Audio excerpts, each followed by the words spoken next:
Disturbing reports on one of our most critical industries. Employers right now struggling to fill more than 700,000 vacant cybersecurity positions across the country, and the demand is expected to continue.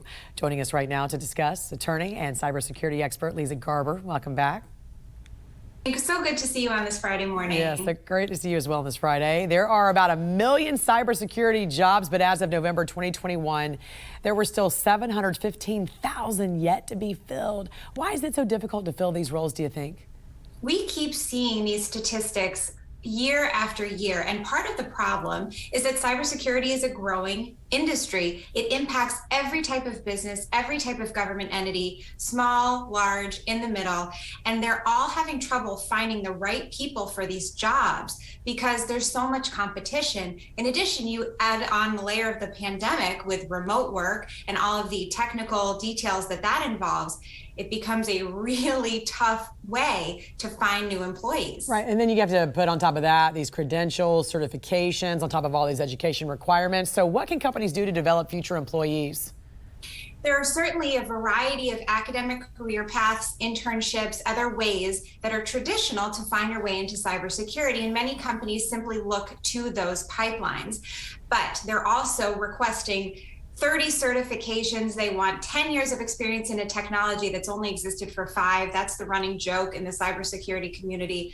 All of the programs are a little bit different. The software is different, the hardware is different. But if somebody understands how something functions, they can generally apply that knowledge around the systems. So we have to look to other talent pipelines, and that means training people up that have skills that can go across the industry, and it means looking to different places. Many of the people that I've spoken to look to LinkedIn. They ask their friends and network colleagues, is anybody hiring? Do you know anyone who's looking for a job? And then also looking to schools, taking people that are coming right out of school, maybe somebody that has an unrelated job but enjoys hacking in his or her basement. We have to start looking at different talent pipelines. That also means training people that are coming back from being a stay-at-home mom, from coming from a different field.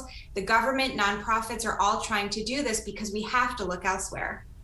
And I want to look at a company like Deloitte, because Deloitte right now is the company that's developing a pipeline for cybersecurity roles. As of May 2021, the company had hired more than 22,000 cybersecurity workers around the world. So it was named as the top company for hiring cybersecurity talent. What can other companies do to bring in more talent, and how did Deloitte do this? There are major consulting companies like Deloitte that are trying to fill these hiring gaps. And we can certainly look to high-end consulting companies to train these people up and get them ready.